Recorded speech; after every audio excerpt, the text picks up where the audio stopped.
What's up? Sal, how are you? Oh, dude, it's just I just got slammed. You know, That's not a bad thing. So let me move this chair. Hang on a second. Yeah.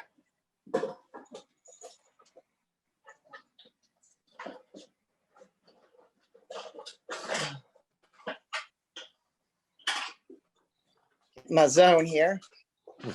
I can't see your camera's off. What'd you say? Your camera's not on? Oh, shit. Sorry. It's okay.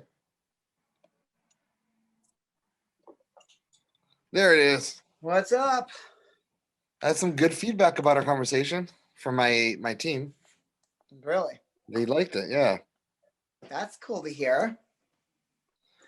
It was a really cool. I loved that interview, man. I loved talking to you and stuff. So that was a really cool time.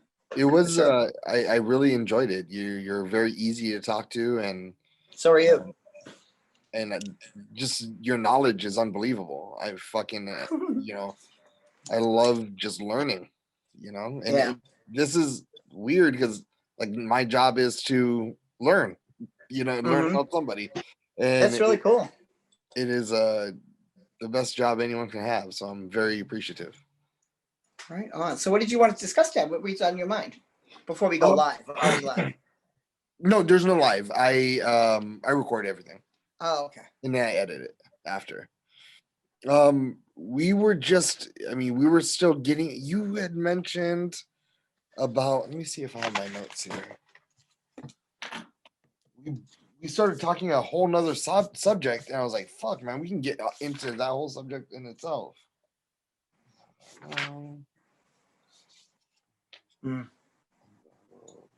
So have you looked outside to see if you can see the big deal? Oh, do you know anything about that? I don't. It's not my area of expertise. I just know that it's the first time in like 800 years that the two planets have actually came together. It was discussed on my show last Wednesday because my astrologer is into that. So I don't have answers on that. I really don't. That's just not my place. Yeah, I don't. Or astrological. My sister, she does a lot of that stuff. Yeah. Just a powerful time, you know. There's a lot going on for sure. Is there a lot of people coming into the shop? Yeah, people have been buying stuff all day, prepping up for it. You know, and just really, I've been just trying to get them to connect with both Saturn and Jupiter because those are the two that are in question right now because they're right next to each other. You know, they're the closest planets that we've got to us, and it's the first time in like almost 1,000 years they've touched. You know, and I've heard some people hypothesizing that this was what they saw when the Christ child was born, was because it was so bright. You know, it's supposed to be very bright out there to see it. I haven't actually saw it specifically. I haven't either. I've been in here all day. And I'm just bouncing around today, especially with all the holidays and everything. But let's learn a little bit more about what it is that you do. Let's remind people who might have only seen or who haven't seen part one, who you are specifically. So who I am specifically, my name is Sal Santoro. I've been a practicing witch and occultist basically since 1982, give or take a year on that. I started in New England where I grew up in an Italian household. Very quickly, I knew I wanted to learn more, but it was pre-internet, so it was harder to find things back then. And I got to Los Angeles, California in 1985 because I really wanted to get into being in a band and, you know, just living a rock and roll lifestyle. And I found my way into my first coven. And after that, I did it again. I did a year and a day twice, which is traditional for someone to go through the initiatory systems in witchcraft. And I did that with two different groups. And then by 1991, 92, I joined the Golden Dawn and was initiated in that system as well.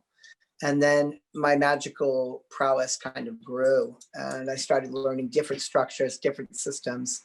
And I worked in a lot of more known occult shops on the West Coast. Ones like Pan Pipes, used to be in Hollywood, California on Cahuenga.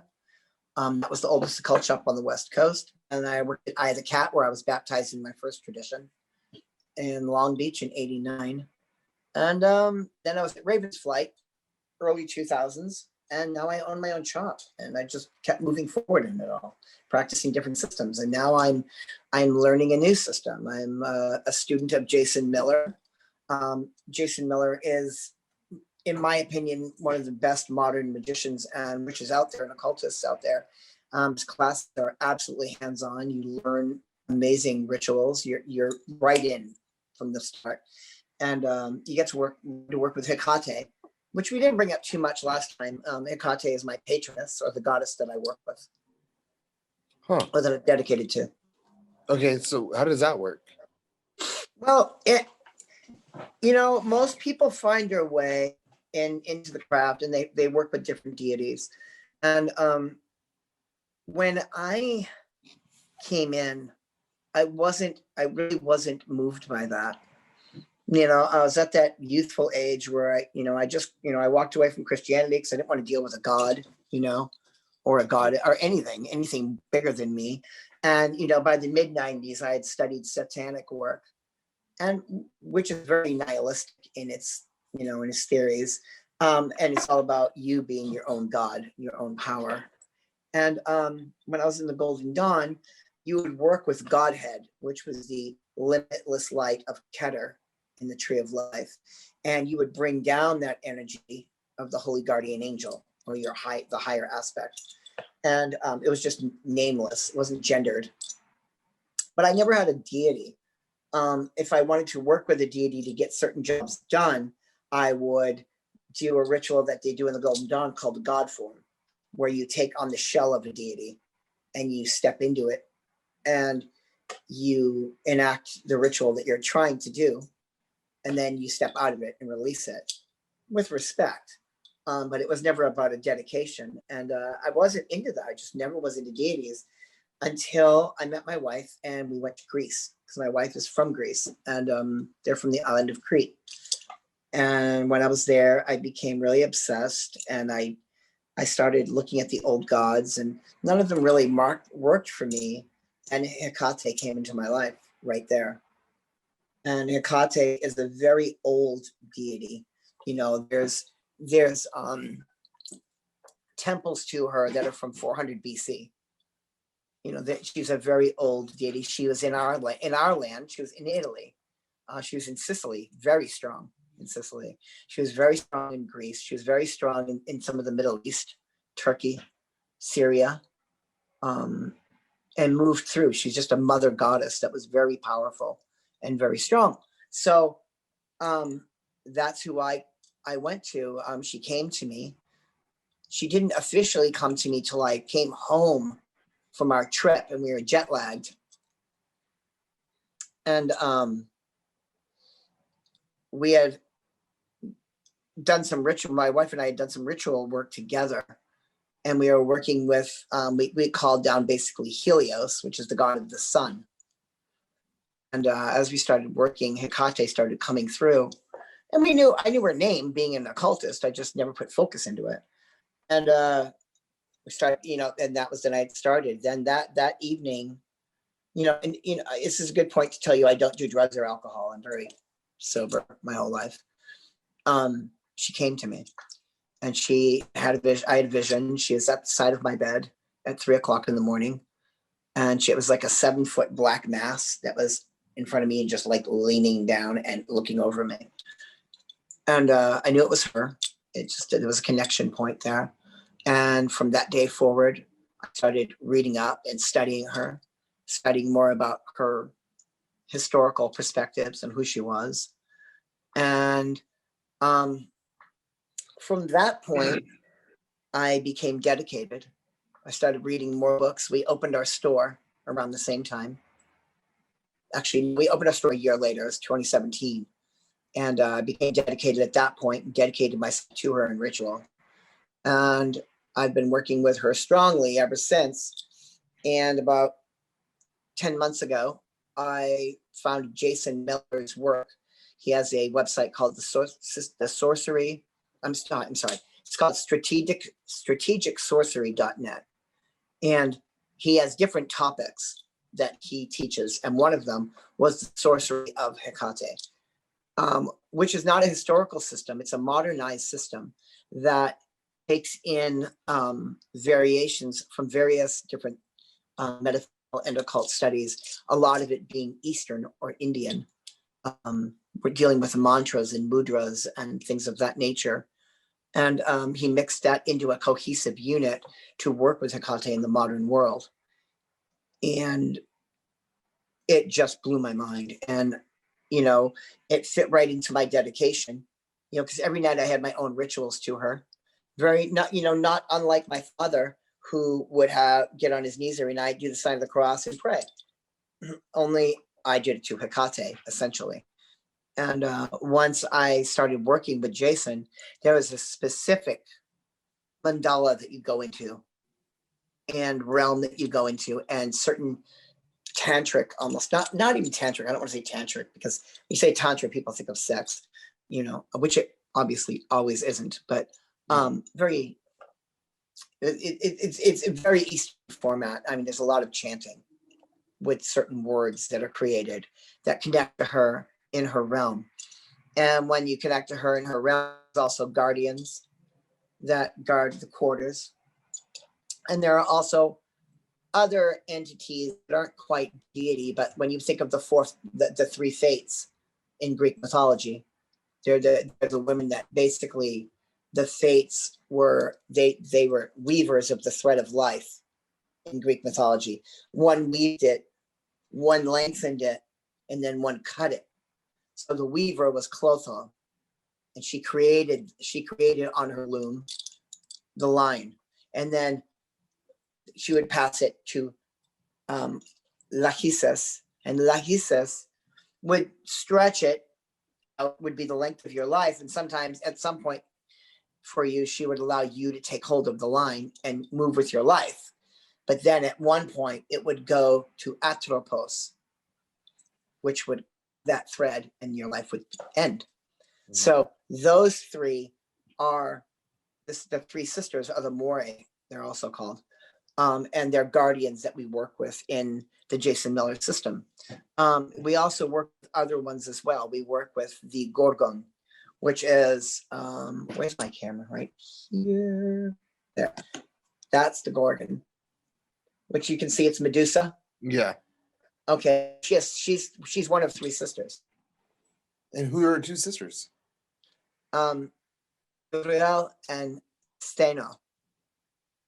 They're the three, and they're like these stern figures that, you know, keep everything protected.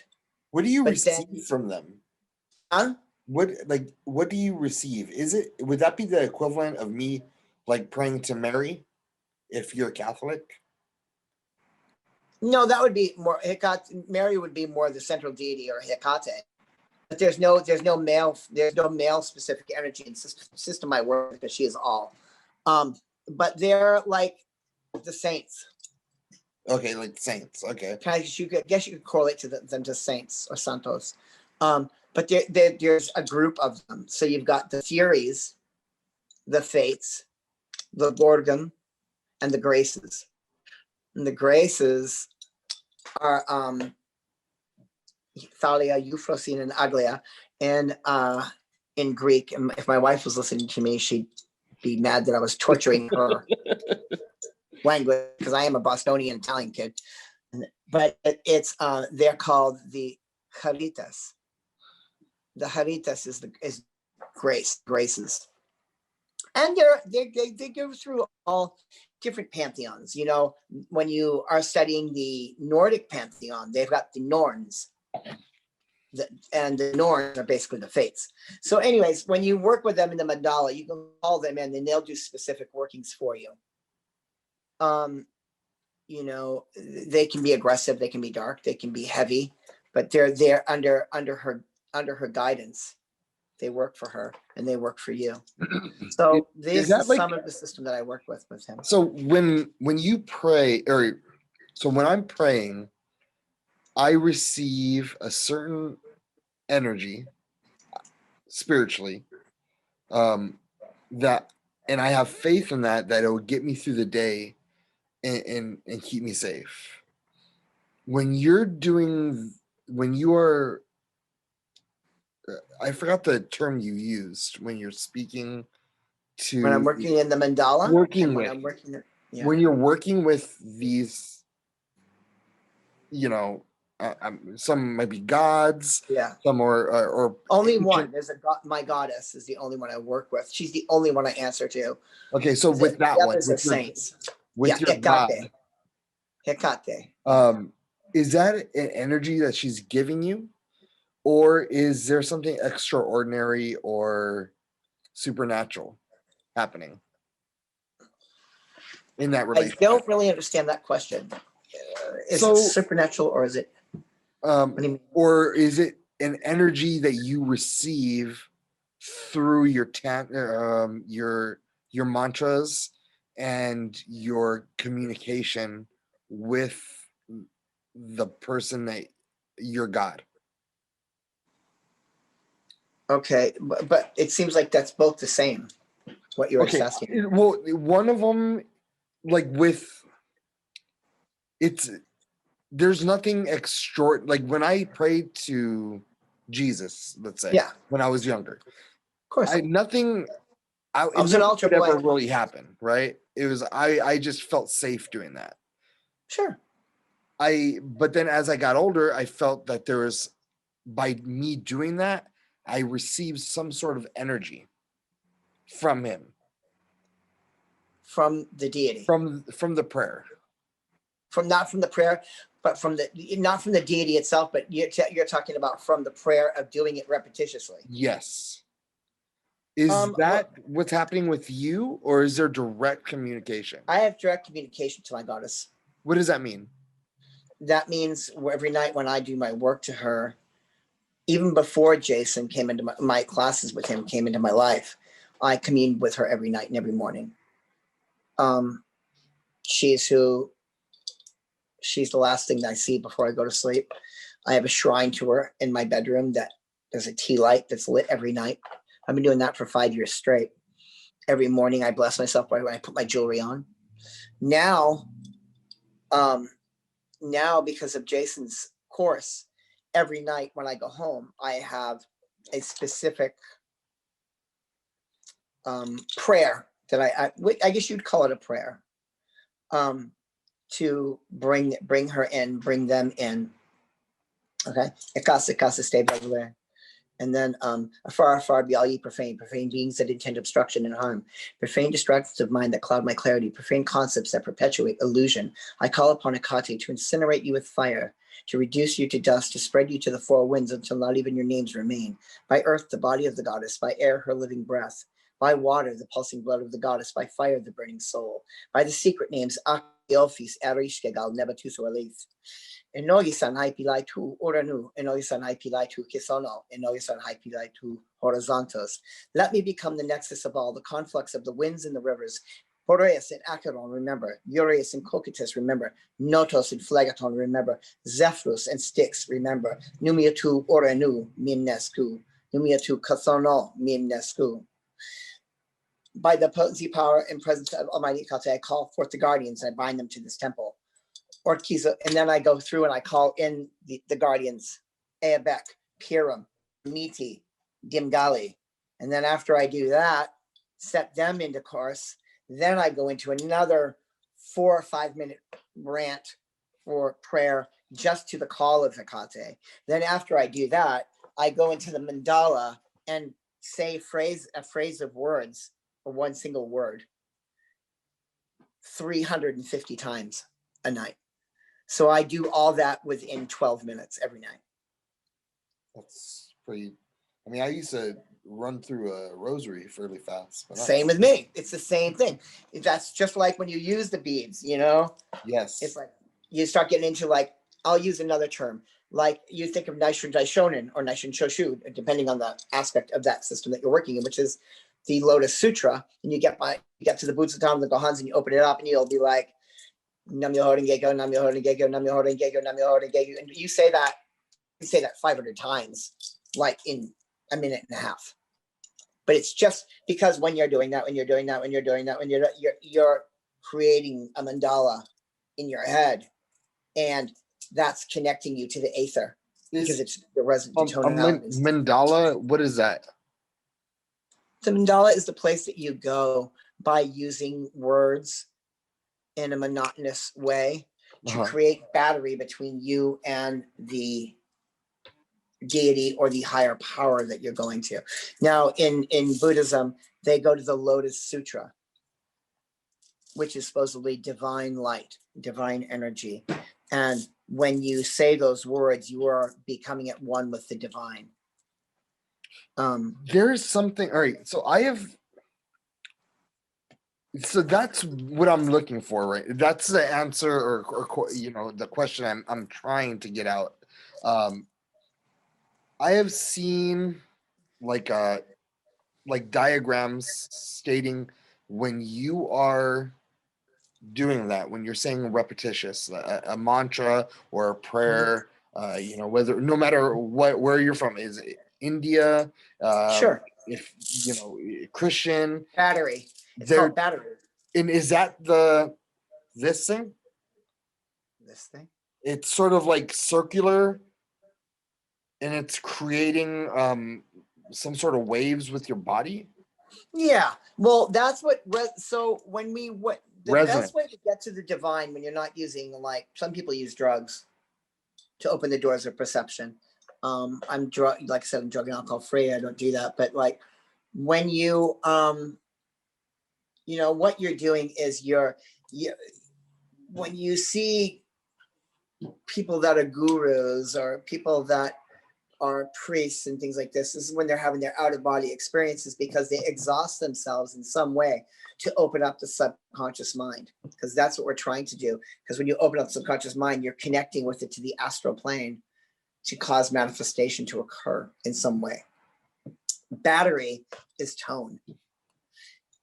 You know, I mean, you could use, I mean, this sounds silly, and I wouldn't recommend doing this, but you know, you can say anything. You could say, toilet. Yeah, Twinkies and Coke, Twinkies and Coke, Twinkies and Coke, Twinkies and Coke, and it'll just turn into something, but then it'll make you trance out. Yes. And that starts to carry you in. And that's sort of when you do trance out, and I know this from my rosary. I'm Catholic, you know. You like were I said, I raised was an Catholic, altar right? boy. Yeah, I was an altar boy. Okay, yeah. So I mean, Italian. I was assuming. Yeah, you know, my you know, my grandmother. You know, you're saying the rosary. Let's go. Come on, get it going. And I would. And at first, I hated it, and then I learned to love it because awesome. I was connecting with something. It felt like something. I tapped into a part of human life that most people don't tap into, and I thought that it was very beautiful. And so there's a part of me that searches for that, that seeks that out, that tries to find that, because I know that something. I don't know all the rules, but I do know that I unlocked something where I was away from my body.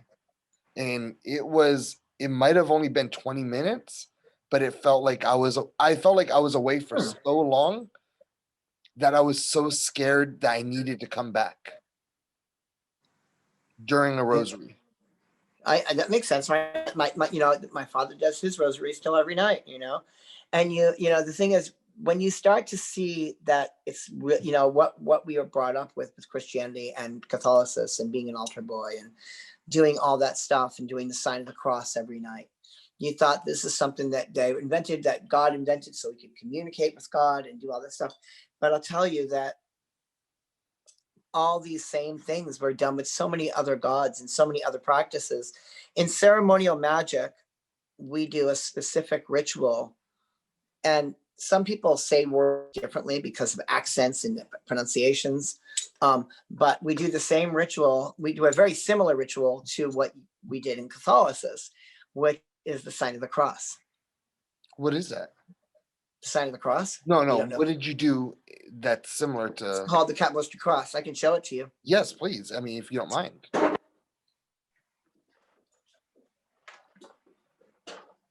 It's hard for you to see me, probably. But No, I'm good. I can see you. I can see up to your. You can see, right? yeah, Right there. I'm gonna kind of zone out on you for a second, but Okay.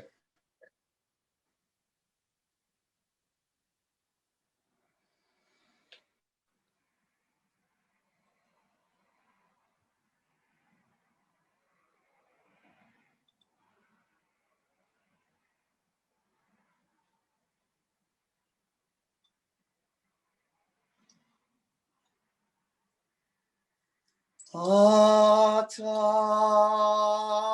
Malkut Vige Buddha Vige Dula Leolam. Amen. Is that like trying to align your chakras? No, Because it seemed like you were touching them all as you were going. I was doing the cross. Huh. Remember, the cross is actually it was an equal-armed cross kabbalistically. We know it as in Christianity as a little bit shorter on top and longer on the bottom, but we're hitting the points. So what I said, Ata Malkut Vige Buddha Vige Dula Leolam Amen, which translates is Ata, the kingdom and the power and the glory forever. So Ata Malkut. Okay. Vigabura, thine is thine is the kingdom, the power, and the glory is what it comes out to. The kingdom is actually Malkut, not Keter. So thine is the kingdom, the power, and the glory, which is what you remember, the Father and the Son and the Holy Ghost, right? The Holy Spirit, which is the same stuff. One of the things that really turned me off to religion at first is because when I was in high school, I was 100% dedicated. Like to the point I would not masturbate, to the point that I would not get chicks. I mean, I'm 15, 16 years old and suppressing myself. This is how people go and become serial killers. You know what I mean? Yeah. I suppressed it and I was a good. Then I look around me and I'm noticing people in higher positions that don't have the same discipline or love for our religion as I do. I was like, well, if I'm doing all this sacrifice in this guy, I mean, I just thought there's some shenanigans at play. And so I walked away, man. Yeah. You know, it was like for me, the story gets retold by me a lot, but I was a religionist. You know, I wanted to understand it really quickly. I wanted to understand what was out there. And, you know, I was a very inquisitive kid. And to grow up in an Italian household with parents, my dad was in World War II. I mean, I grew up in an older home, you know, and my grandparents are both from Naples. So they're Napolitan. They're very, very much staunch Italian Catholic. And, but my dad didn't push it on me too much. And we talked about it. And occasionally we'd go to this church. And then, you know, one day I was really questioning, you know, I remember earlier in my life, I said, Dad, what are we? And he's like, well, we're Catholic. Why? Well, because Italians are Catholic. I'm like, what does that mean? And he's like, well, you go to church, you pray to God, and you have a good life when you pray to God, and you create a relationship with God. And he gave me more answers, but basically that. And I said, well, geez, I want to go to this church. Let's go. So we started going to church. I was really into it, you know. I was this little guinea boy just going to church, being like, oh my God, I'm going to church. I loved it. And I'm very into aesthetics and visuals and touch and feel and imagery. I love anything that's shocking. And of course, on the East Coast, I'm going to friggin' churches that look like you should have a goth club in them. You know what I mean? Yeah. But then, you know, it was just red novenas and the saints all cold and stark. And that was really cool to me. I was just like, I'm into this. You know, I want to go all the time. I'm like, Dad, I want to do this. I want to go every week. We were going. Finally, I saw the kid gown on. And before that, back then they didn't have girls. It was only boys. And I'm like, what is that? And my dad's like, well, that's an altar boy. And I'm like, I want to be an altar boy. And he's like, well, you have to go to school on Sunday. And I'm like, why? I don't want to go to school on Sunday. He's like, you got to go to catechism and CCD, and you have to learn the rituals. and be more dedicated and be extra good. And, you know, it gave me all that shit. So I'm like, I was a troublemaker, but I'm like, I'll do it. You know, I was Bart Simpson pretty much. And so we got to the church, and I got in there, and I got the gown, and I got the white gown over it. And I was really like, I want to hold that. I want to hold the cross. They would let me hold the big cross, but I got to hold the candle for a while and the snuffer for a while, you know, the stuff. And I'm like, I want more. I want more. So I kept getting more dedicated, and time went on, and I was, you know, I did my catechism and did all that stuff. And were you afraid as a child? Huh? Were you afraid as a child of death? No, I was inquisitive about it though, really heavily. You know, and I was just wondering, because that exactly what you're explaining is what I did, but I did that because I was scared to die. I had a whole nother trip on that. I can add you onto that with you with that. But so what happened was I kept going to this, and then my dad's like, well, how's it going? I'm like, I want to be a priest. And he's like, at this, you know, I'm like, what, 13? And he's like, I don't know if you want to be a priest. I'm like, he's like, priests they don't get married. They never have girlfriends. They never have a wife. They have to marry the church and be dedicated to the church. And I'm like, I don't know if I like that, but I'm going to do it. I want to be a priest. So I kept going. And then about 8 months or a year later, my dad's like, come on, let's go. We're going to go to church. And I'm like, oh, I quit. He's like, what do you mean you quit? I'm like, I don't want to do it anymore. And he's like, well, I thought you wanted to be a priest. I'm like, well, I thought about it. And then and I watched the priest and talking to God, and we're talking to the priest to get to God. He's like, yeah.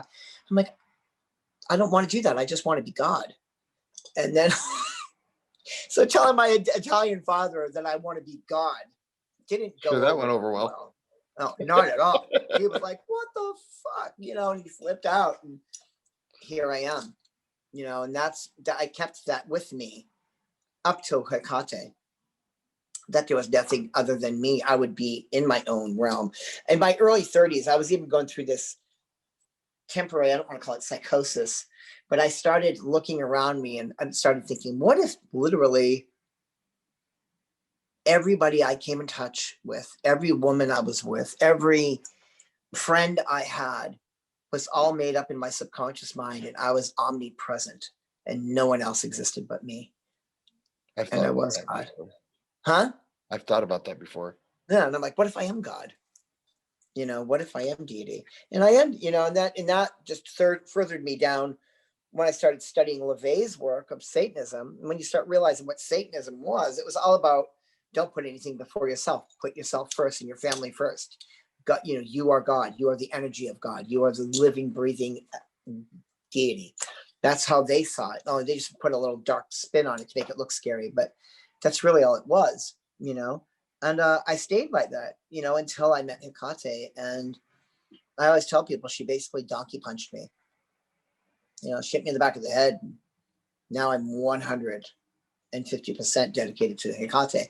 And through my dedication and through my time that I've put, my business has exploded. My private spellcraft business is exploded. I'm financially the most stable I've ever been in my life. Great things happen. Great people people want to hear me.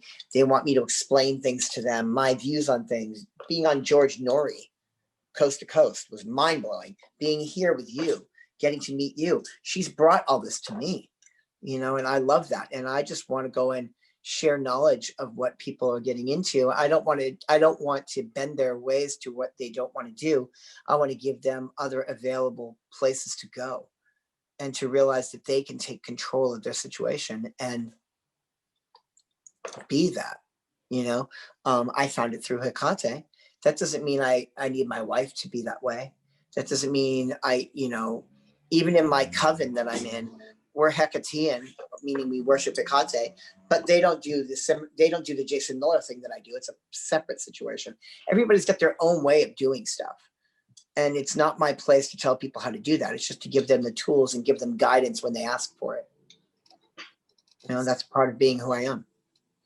Do you think that there's different people or different consciousnesses that generate inside of human beings? throughout your life? Different This is different how realms of different consciousness yeah. within us, like as like separate entities of us, or what do you mean? All right. So I had this. The reason why I'm thinking that is because when I write down a lot of my thoughts, right? At any given moment, I have something here writing down, you know. And so when I read back on old versions of myself, I feel certain things and I have certain things, certain thoughts in my forefront, certain views of the world. And then every so often, I will catch myself, just sitting at home and then that coming back to me. That feeling of a person I used to be. And my view of the world has been different and skewed. And I know that you can just chalk that up to time. But I was wondering, do you think there's different people that are in charge inside your body? Within us, like a separate entity that governs over us, like our conscious and like different consciousnesses within, Yes. is what you're asking? I think it's possible, but I mean, some people would look at that as psychosis, That's why I'm asking you, and no one else. which isn't a bad thing. I mean, you got to remember, like, when we all have those voices. And I think that this is like a really cool evening for sharing, because you were talking to me about death before too, and hearing things like that, and I don't know how to answer this to you anyway, other than saying this. You asked me about death and what I thought of it. And even before I went to church to become the altar boy, I was obsessed with it. I didn't understand it. I couldn't hypothesize it in my little brain. I would lay in bed worrying about it, thinking about it. And I'd always think about my mom dying, and that really, really fucked me up more than about being scared of death. For me, I was scared of my mom leaving me and dying. And so one night I remember, again, this is New England, Massachusetts parents. We were very much a Massachusetts family. We swore, we were very loud. And I remember I asked my mom, I'm like, Mom, are you going to die? And she said to me, Sal, she's like, good people die and bad people live. And I'm going to be around this world for a hell of a long time. So shut the fuck up and go to sleep. That's what she asked me. And that was my mom talking to my 8-year-old self. And I'm like, okay. So I went to bed, but that didn't end it. Every night during that period of my life, I would creep out of bed, crawl across the floor, crawl to the bedroom where my mom and dad were, and literally get myself over to the bed to watch her breath fall and rise. Like, I was obsessed with it, because I wanted to make sure that, she would catch it, and it would work. And of course she's gone, and during that time, again, this is really private stuff, but I'm divulging because you and I are divulging. During that time, that voice was like, she's going to go. She's going to die. You're going to be alone. What are you going to do when you're alone? What are you going to do? Maybe you should not be alive when she dies. Maybe you should make it so that doesn't happen. And I'm like 8. And I had being the kid growing up when I did, I had a lot of, I don't want to say I had deficiencies. I mean, they thought I was autistic, but I wasn't. They put me on a lot of medication when I was a kid because of my hyperactivity. It was off the charts. So I wasn't a normal kid. I had a lot of problems. I was in special schools. I had to ride a special van to a special school every day. I was drugged like a lot growing up. So, did that affect you? having this, what? Did that affect you long term? Yes. The drugs? Sure. Okay. Oh yeah, I've got a lot of, you can still see my tics. If you watch me long enough, I definitely have tics. I have little things that I do, movements. For sure. I grew up in a time, you know, when we were still in Vietnam. And they didn't understand hyperactivity. You know, I was pretty much closed in and put into a room with kids with Down syndrome and really severe autism. And I mean, I don't know if this is the time and place for this, but I'll talk about it if you want to talk about it. I'm cool with it. But yeah, I was a kid that, like I said, was very hyper. And I spent the better part of a year in school in a refrigerator box in a closet in the school. So they would put me in there every day. And the fuck with you? No, the teachers did it. Just so they wouldn't have to you didn't have to deal with you? Mm-hmm. So that was like 71. And it was pretty hardcore. There's times when I'd tape my hands. But I made it through the first couple of years after that. That didn't go on much past the first year. But by the equivalent of 5th grade, I was removed. And I was put in these little boxes outside of the school with people that were like, had heavy mental situations going on. I don't know if it's a PC word anymore. But so I was in school with all of them.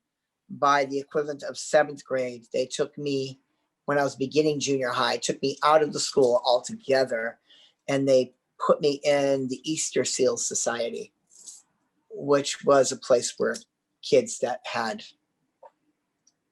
mental,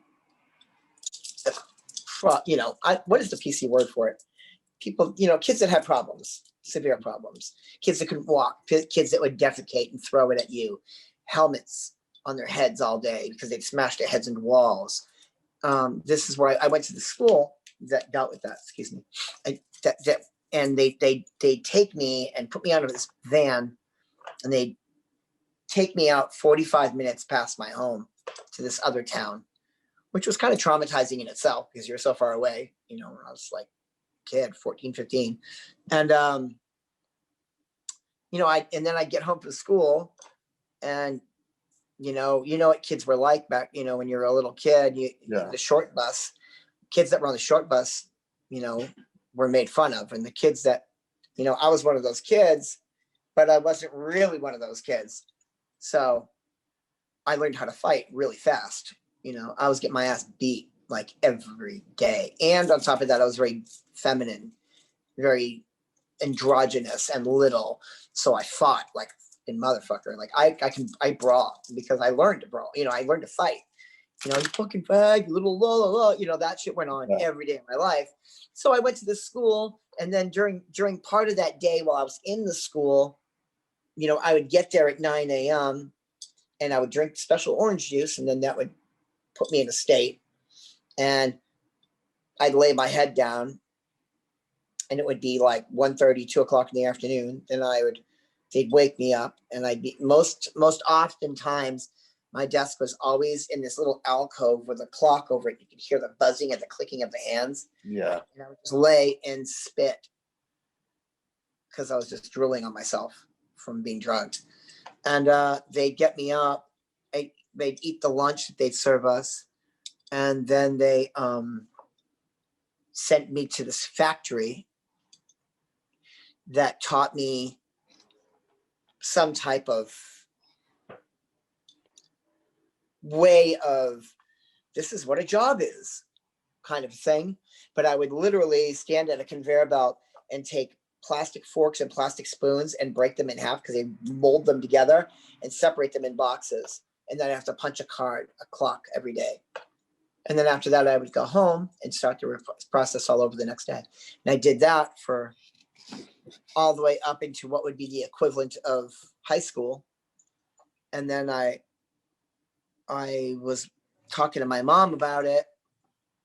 And I'm like, you know, this isn't right. I'm, 16, going on 16. I'm like, I need to be who I am. And the doctors and medical and all that stuff really, that was where my traumas really came from. So I had a lot of traumatic experiences with the medical world. And at one point they tried to give me ECT. You know what that is? ECT? Yeah. No. It's electroconvulsive therapy, electroshock. Okay. Yeah, electroshock. But they tried, but they didn't do it. My mom stopped it from happening, but I was on the gurney and I was being wheeled in a backless gown, and I was held down with restraints, but my mom stopped the situation from happening, thank God. And so at that point, I was a breaking point. I'm like, I want the fuck out of here. I want off the Ritalin, and I want to be a teenager. I want girls. I want my friends. I want punk rock. I want music. And do you think I fought my mom. Do you think this is what makes people, because people who have experienced that kind of hardship in life usually are super empathetic people, because they have experienced pain, and that pain is able to allow you to touch love and acceptance of who you are. Also, do you think it helps, or people that have experienced that? Oh shit, man! Sound like gunfire at my house, right around. So I just heard it. Okay, yeah, it was weird, huh? So where are you? I'm just at my house. Oh, that's it. You're in Ventura. Ventura. Right? Yeah. Like Camarillo? I'm in Ventura right now. Okay. Yeah, it's by Camarillo. It's about 15 minutes away. Okay. So, does that make it easier for you to connect with a source? I think so. A leader or a god, maybe? Oh, I never thought about that. I never thought about that before. Because I'm trying to figure out the similarities to what, like, or you have a super connection. It's like, oh, maybe it's because we're both Italian. Maybe Italians have this. We always have something better than everybody else. Don't tell the Greeks that. Because I've experienced that too. I experienced, I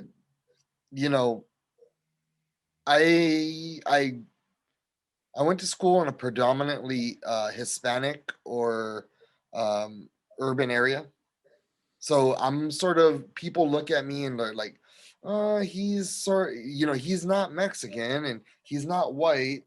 And so it was hard when I was in middle school and elementary, because I didn't look like the other kids. And so then they wanted to fuck with you. If you're different, they fuck with you. And when you're being fucked with every single day from kindergarten to 8th grade, that's not, I mean, and like you said, who do you think taught me how to fight? No one did. I just got my ass whooped so many times that I knew how to defend myself, and I knew not what to do. And now I knew what not to do. Oh yeah. I was like a little boy. I mean, being a little boy like that in that world. I mean, I was such a little kid. I mean, when I was, put it this way, when I was 30, I wore a 2 in women's. I mean, I was 117 at 30. Now I'm starting to show a little bit, but right now I'm like, I think 144 at 56. I wore like I wear like a 7 in girls now or something like that. But, I've always been really, David Bowie was who I looked to. Prince was who I looked to. Rock stars, androgyny, Steven Tyler, that that's what I identified with. And because I was so out there, they wanted me to be something I wasn't. And really weird, because in my later years, I was in this relationship with a woman for a short time, for like a year and a half, who became one of the biggest loves of my life. Her name is Carmen, and she is a clinical psychotherapist that specializes in autism.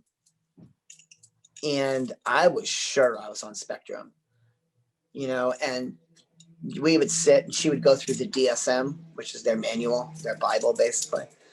And she's like, "You're not autistic." She's like, "I mean, I can see where you see it, but you're definitely not. And but they, back when I was a kid, I was supposed to be either dead or in jail. I was not supposed to be, by their standards, a person that was going to survive, let alone be the person I am today. I mean, there was times in my life before I met my wife, I was living literally, when I wasn't working Renaissance Fair, I was living in a tent on the Beach Boulevard exit in Huntington Beach, that little round off that you turn off where all the plants are. I lived there. I mean, I've been homeless. I was transient. In the 80s, I was running in really different circles. A lot of my friends died of AIDS, coming up quickly.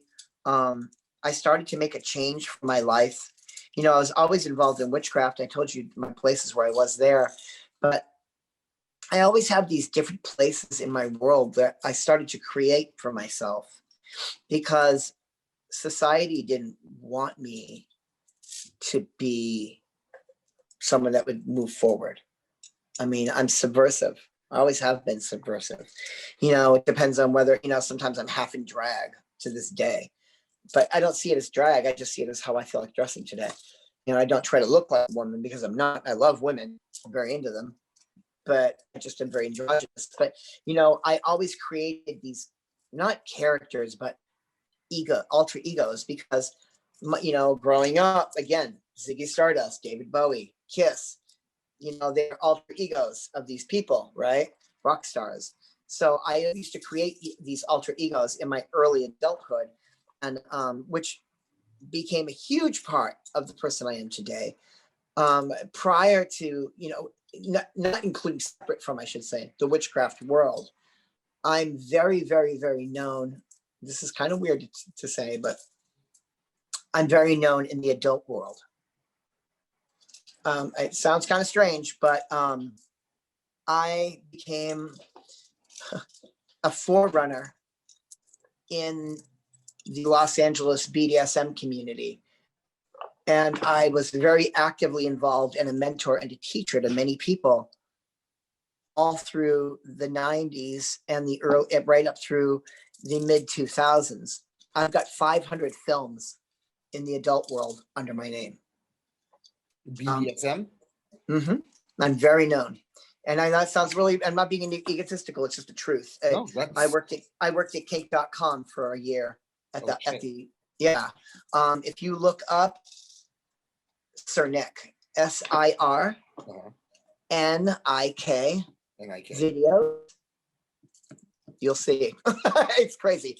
But I became this like guru in the S&M world in LA, in the club performance world. Because around the 90s and the early 2000s, whenever you went to like a goth industrial club, there was a fetish show going on or a bondage thing going on. I was the guy doing those shows. And I helped run a pretty famous club in Hollywood called Dungeon. No shit, shut up. You know what Club Dungeon is? Yes. I was the guy on stage. Okay. We've been there a few times. We got press passes. That was me. And we were friends with Miss Melissa. Do you know her? She's my student. What a fucking small world. My students. Yeah. And Orpheus. Orpheus is one of my other students. Melissa and Orpheus came up through me at Club Dungeon. And then she went on to Bar Sinister. Yeah. I was the guy that brought her in. And I'm in a video with her where she's subbing, actually. I don't know. She doesn't seem like a sub. She wasn't. She had to learn. I trained her. I just taught her how to use her equipment and started her off. Man, she was punking us. When we're interviewing her, over here, over there, stand there. Like, okay. It's just more, yeah. Yeah, she is like my family. She's like one of my kids. So if you look up her and Orpheus Black. Orpheus Black? Yeah, that's my other student who is very known. Mistress Melissa was part of the Dungeon crew with me and Goddess Soma, who was another girlfriend of mine. And her boyfriend was Fat Mike from NoFX. Oh, no shit. Yeah, so he's a submissive that I knew through that community, and we all lived in a house together. And Melissa and me and Soma, we are part of the performance team, and we do live everything that we're going to be missing. We missed last year. We missed every fucking convention.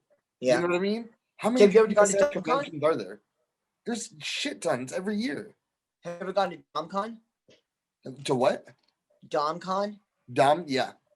I'm there every year. I is my best friend.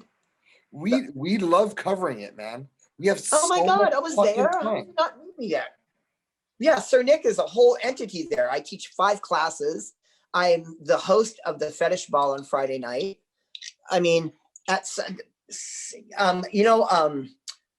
Sanctuary Studios. Yeah, that used to be Passive Arts, and I started Sanctuary with Cyan and lived there and trained the girls. We interviewed someone from Sanctuary too. I just can't remember off the top of my head. Mr. Cyan? I don't know. Tall, very skinny trans woman. It's probably been like 2015. I was there. So that's a lot. That's probably like maybe in April-ish. Yeah, I did Sunday school with Sir Nick on Sundays there in 2015. I guarantee we must have ran together in similar circles. So. Oh yeah, man, that's my whole life. I mean, so Club Dungeon was it, and I exploded and became this. I became like the center of this whole thing that happened with Melissa and Orpheus and Angel and Liam, and these are all people that came up with Melissa. And when back in the day when Melissa did she subbed for the video we did. My ex-girlfriend, who was with me for 5 years, her name was Mistress Erzabet, and she was a girl from Romania, and she did the video with me with her in that. And yeah, it's crazy. Sir Nick videos it's everywhere. I'm gonna check it out, man.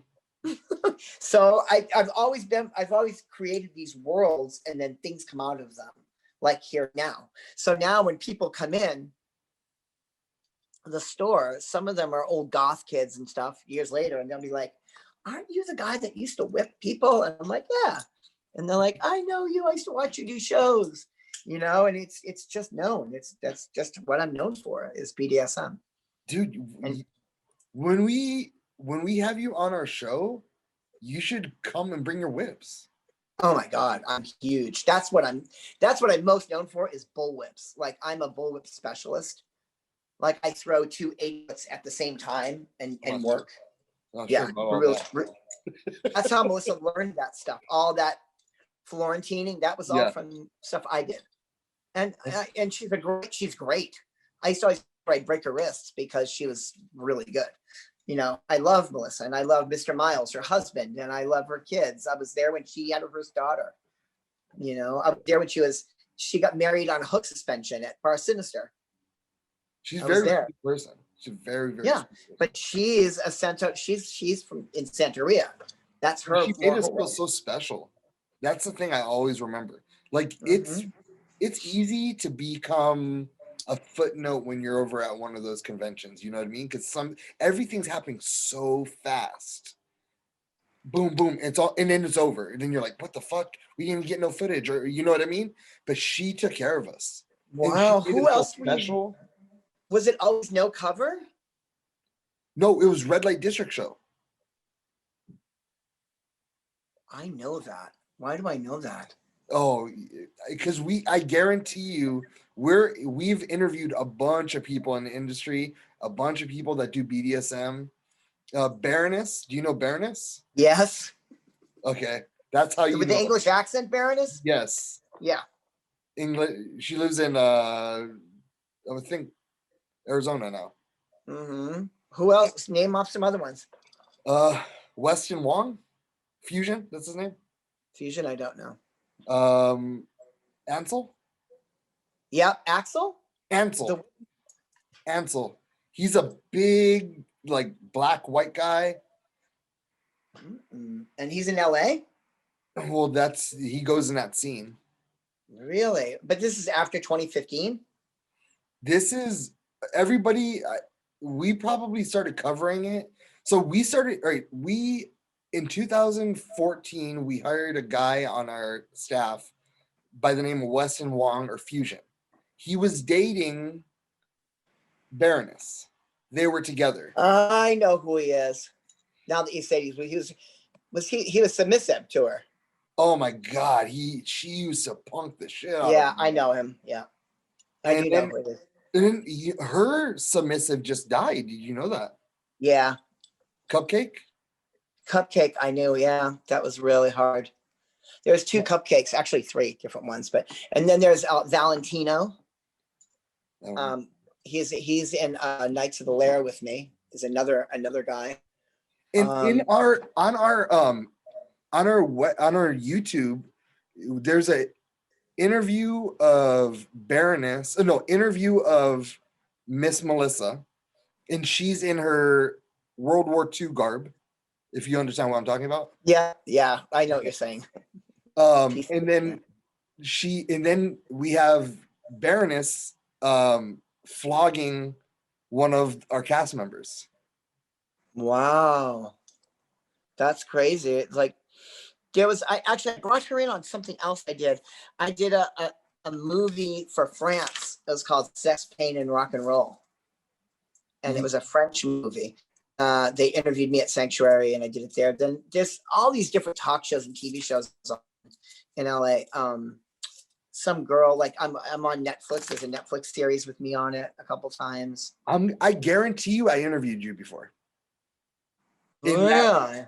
I'm almost 100%. I was different looking. My hair was always cut crazy and like wild. I'm almost 100 because you're saying all these. It's impossible for me not to know you and know all these people around you. Yeah, especially at that time frame. Yeah, there's no way. There's no. It was not possible. It was I'm either under Sir Nick or Sir Nick Satanas. That sounds familiar to me. Yeah, Sir Nick Satanas was my full name as Sir Nick. I'm just trying to think. God, there's so many things I could show you. It's just crazy. Melissa, God. Did you ever? She's in Florida now. Melissa's? That sucks. And Charlie B. Charlie B died. He was a rope guy. Oh, Ansel's the rope guy. That guy Ansel, he's a rope guy. Okay. Do you remember Charlie B? No. That was Melissa's ex, and he was an older man, but he died. Yes. Okay, I remember him. A lot of people, like, you're gonna have to explain or describe what they look like because we are in there and there's things are happening around us, and sometimes we're the focal of it, and sometimes we're not, and we're just observing. Yeah, we've definitely crossed. Isabella Sinclair is a big dominatrix friend of mine. The Cheese Sisters. I mean, there's so many people. I'm gonna go through all my footage of in that time frame from 2014 to 2016. I bet you that I have an interview with you. Yeah, we'd be at DomCon, most likely. I was always teaching a lot of spanking or corporal or whip work were the things that I would usually teach. And then Friday night I'd run the events. And I lived at Sanctuary when it first opened because originally it was Passive Arts and the guy was murdered in there. And he was like my father. And they caught the place on fire after they killed him. Cyan came in, took it over and rebuilt it and called it Sanctuary. And she brought me because I was part of the old community. And then Melissa would come in and we'd do all like our leather. She was a leatherman as well. Mm-hmm. And we both got our leather caps there. Yeah. It's crazy. Yeah. We end up getting into that world because we were helping promote those events. So Kitty would, say, hey, can you help us promote this event? And at that time with Red Light District Show, we were hot, man. I know that fucking name. On fire. Yeah. We were just an underground thing and people thought we were like super special because we were underground, and we would have like, fetish videos and we had her on. And then so it ended up just being, we got press passes. We'd go interview these people. We would go out every week. It was amazing. It was amazing. Around what year was this? 2014 and 2016. So at that point I was working at Stockroom as well. The Stockroom is where you buy all the gear and the latex and everything. Yep, I worked there. I was their witch specialist for a long time. But yeah, Melissa. I would love to go with this route on when you come in, if you're interested. Oh yeah, I would totally do that. I mean, because that route, that's my wheelhouse. That's my home. That's where I mean, you still see remnants of it around here when people look at me. Somebody came in the other day and brought this back to me. They're like, "Oh, I want you to have this back." It's like one of my whips from a show I did years ago. Actually, did Melissa ever talk to you about a guy named Sir Skipdog? I don't remember that. He was a piercer. He died of cystic fibrosis. Oh, that was her brother. And this was his whip. I gave it to him when he became Dom. And after he passed away, it came back to me. And Melissa had it for a while, and then they gave it back. It was kind of a retirement piece. But yeah, I mean, those are all my kids. That's crazy, huh? Crazy shit. I wish I could find. I can show you We're pictures, connected. man. Do you see we're connected in two different communities? Yeah. We're connected in the paranormal and in this one. That is just craziness I mean, it's just wild. Because back then, especially, because I met my wife in 2015. And when I first met my wife, we didn't open the store till 2017. And I was kind of like really getting into my relationship with her. And I had released my submissives because I was getting into this relationship with a girl that wasn't into this, so I kind of pulled back a little bit. But, I was still, Sir Nick in theory, because whenever events would go on, they'd come to me and I would present, or like Melissa actually was with Cyan and they presented me my Leatherman's hat. And I got 40 years of service to my community. And I got a Lifetime Achievement Award that year for that. That's just crazy. We definitely probably. I'm like, now I'm thinking like, all right, where am I going to look for this? Like, I know I have it. I'm going to send it to you and you're going to be fucking floored. Yeah. I was pretty wild looking back then. I'd always wear heels and crazy outfits and weird and just, that's what I was known for, That's what I remember. I remember really? Green, and I remember high heels. They're not green high heels. I remember maybe green shorts.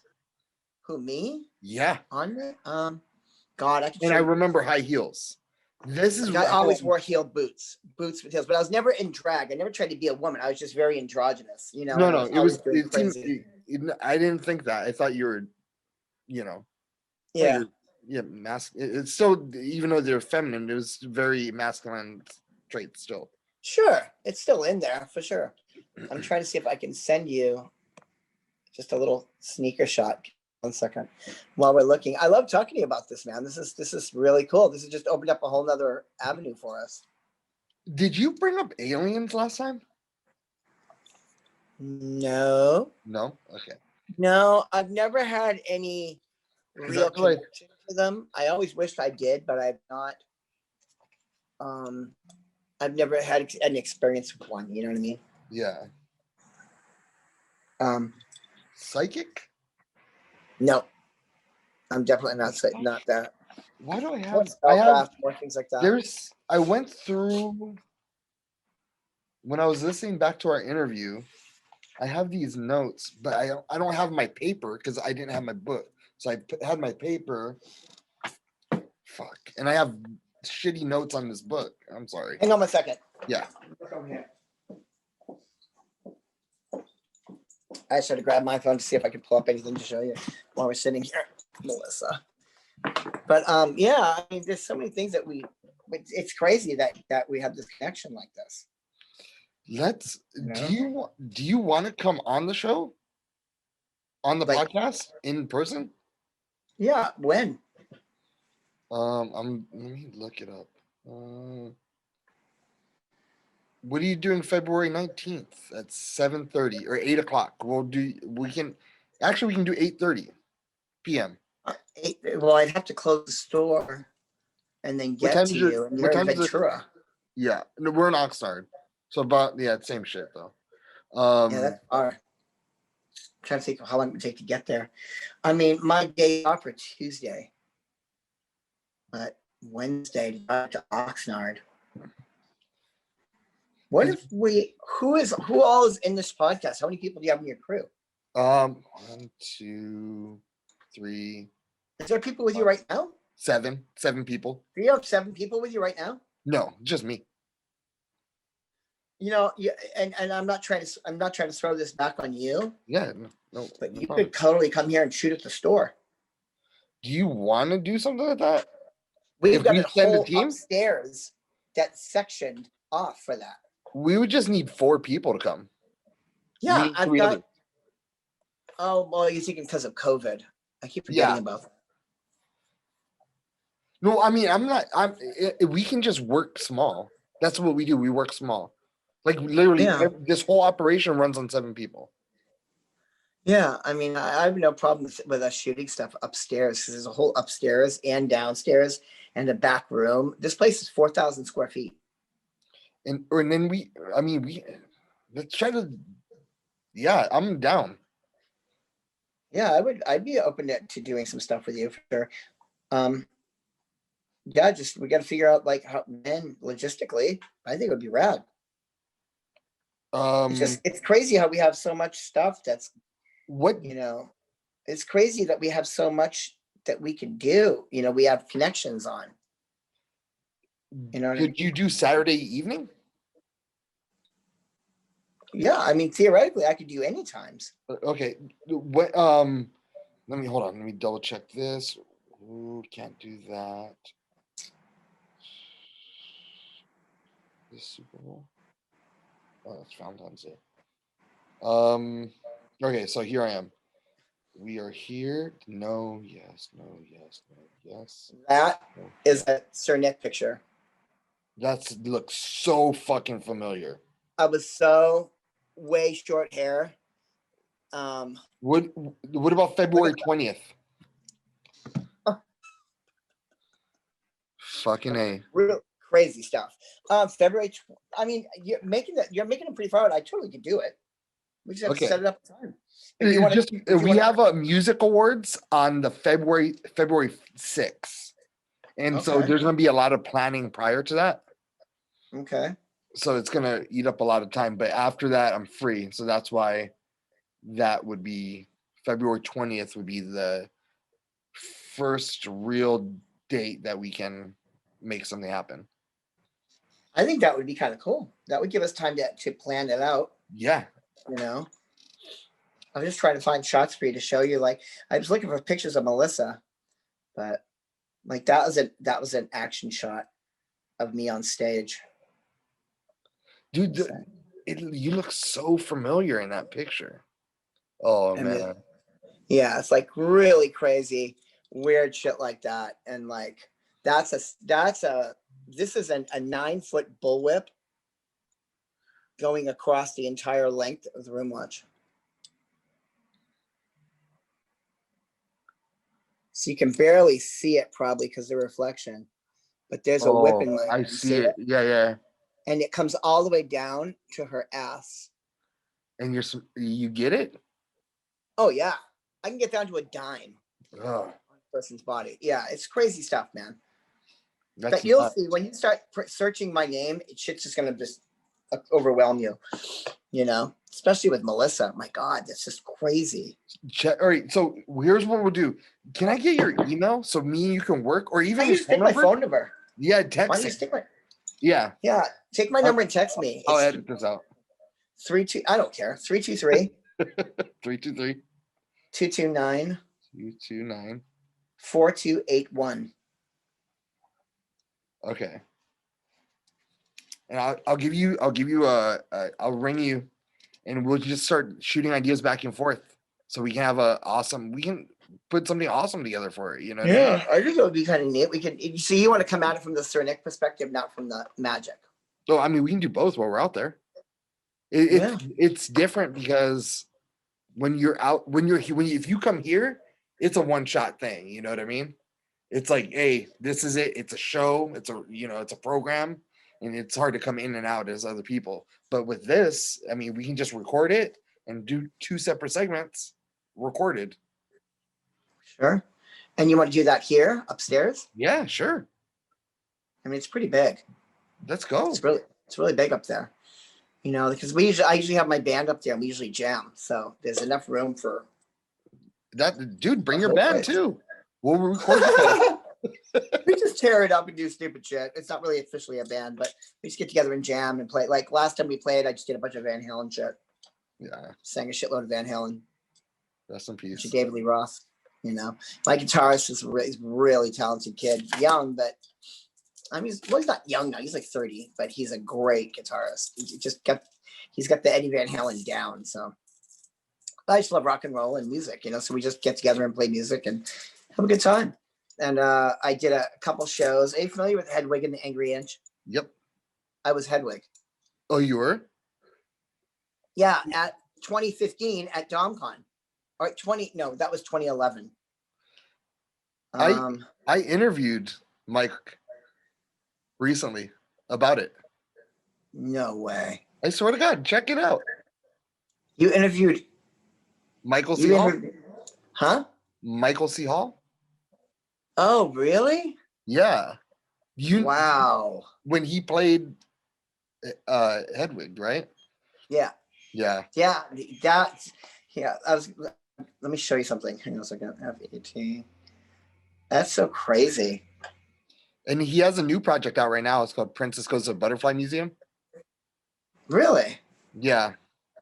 He's super femme in it. God. It's Hedwig. Here's a picture. It's crazy stuff, but me as Hedwig was a thing for a while. Right here.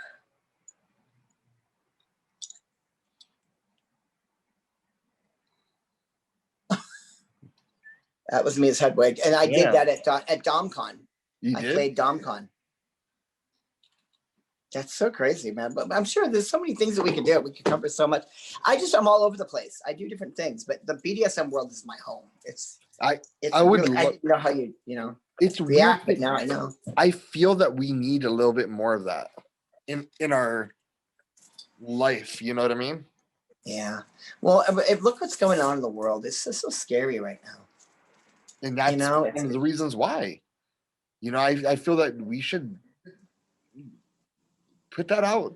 And it's time for us to stop thinking about fucking, are you red or are you blue? You know what I mean? It's time for us to stop thinking of fucking, oh, I got COVID. It's time for us to relax. And we've had a horrible year. Yeah. It's really weird not playing this long, go without doing and having no S&M events. Like Cyan called me because she wants me to do a virtual DomCon online. So just to get people to, you know, come in because the dungeons are failing right now because there's no money coming in. Yeah. So what about you? What are you going to do for the holidays? Just staying. My family's pretty hardcore with the COVID shit. So that's good. Yeah. I think that's a good thing. They're not getting together or anything. So either way. My wife has lupus, so we don't want to. Oh shit! Yeah, that's. My wife has asthma, bad, and we're sort of nervous about it. You know. Do you have kids at all? Yeah, 2 children. Oh, really? Yeah. Wow. 15 and 14. So is this your whole world? What you do is your documentary? What are you doing with it? Like, with no cover. Yeah, I mean, what is no cover? I don't even know what this is. I just know that I connected with you and I like hanging out with you. Hold on. What? It's a magazine. Hold on real fast. I'm gonna get some magazines over here. Yeah, no rush. Let me see if I can find Melissa.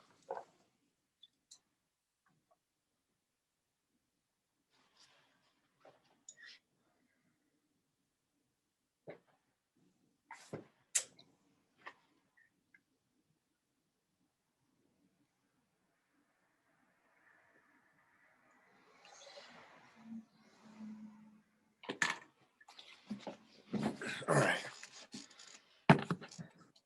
So, oh shit. Oh wow, what's this? It's our magazine.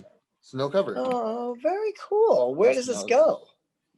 Ventura County, Santa Barbara, Palmdale, Palm Springs. No shit. Arizona. And what does it usually just cover? Different topics? Mostly music. But like recently I've been interviewing just anything that's entertaining and newsworthy. Wow. And so that's her. It's Melissa. Yep. Yeah, that was that one of So one of the beautiful, events. man. She's red. Um, Family. and so we Family. just interview like different, like I have an interview set up in early parts of January. I have the leader, or the president of the Proud Boys. No way. I have the president of BLM, and then I have a representative of Antifa. This is all in the first 2 weeks of January. In the same room at the same time? In virtually. Wow. I'm hoping That's scary, man. to turn some heads with that one. That's really scary. Yeah. Wow. Wow. I think it would be awesome. It's going to be awesome. That's very Geraldo Rivera for you. I know. I was virtual. I was just trying to do something, do something different. Wow. Is it just going to get their point of views on everything? Yeah, I have a feeling that a lot of times a lot of different people's points of view get sort of muddied up when it's told 2 or 3 times down the road, Yeah, it's like telephone. Yep. So it's either 100% they were all right, or some people might be misunderstood. Damn. We'll figure it out. That's really intense. The Proud Boys, man. Jesus Christ. That's Those scary. guys are, they're not who I thought they were when I looked into them. I thought the Proud Boys were a bunch of like hillbillies from fucking the South. I thought they were a bunch of Orange County kids. Oh, I don't know. Orange County white boys, I thought they were a racist clan, like nationalized. And they're just a bunch of people who served before, and they're trying to, what is the thing? They want to protect America. It's supposed to be. From what? They're saying that they're patriots, and they're trying to conserve. They're trying to preserve our freedom of speech and our democracy. That's what I'm looking for. And what do you think Antifa is going to be like?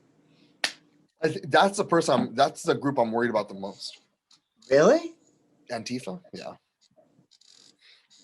Because they're not really, they don't have good representation in their leadership. It seems like it's very anarchist and very all over the place. Mm-hmm. That's what I'm worried about.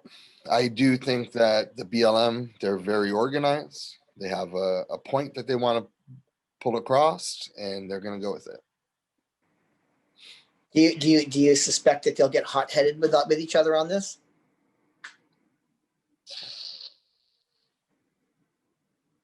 I think it's going to end up being it's going to be a 3-way conversation between. I think Antifa is going to leave early, if I had to guess. Really? Yeah. Now, how is that going on? What are your thoughts on this whole thing that's going on with the Trump movement and people?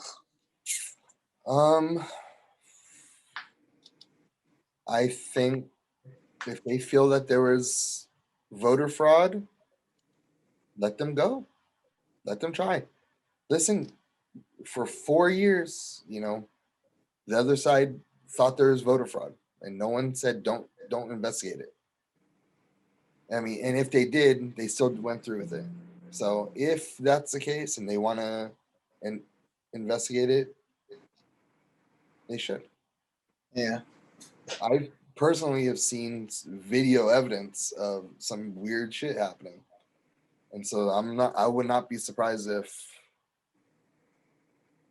there's some arrests made in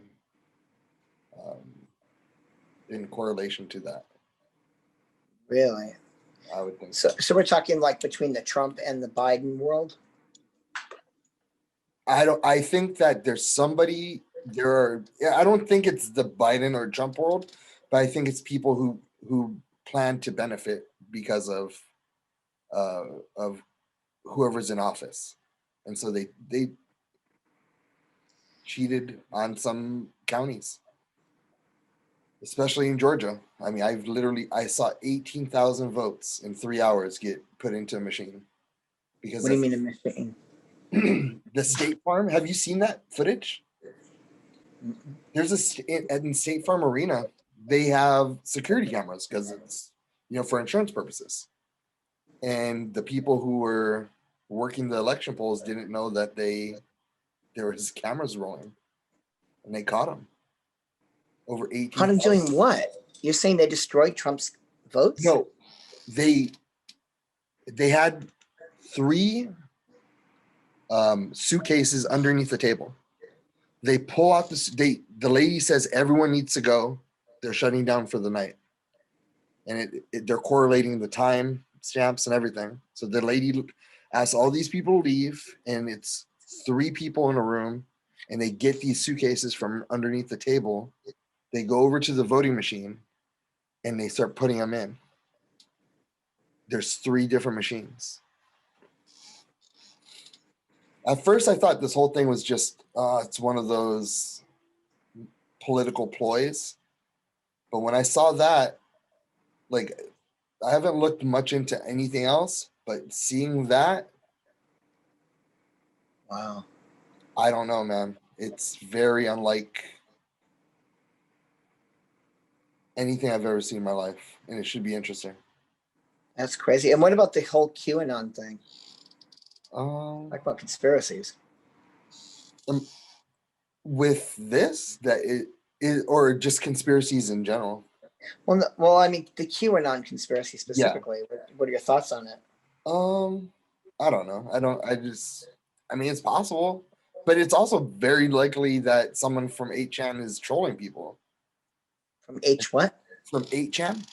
That's where they found him, or that's where Q originated, through 4chan.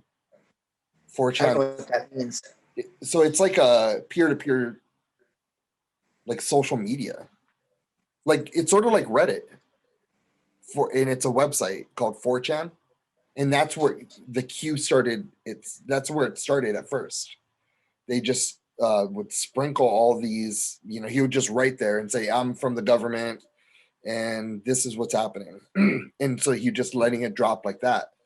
And so I don't know. I don't trust anything from 8chan or 4chan or Reddit.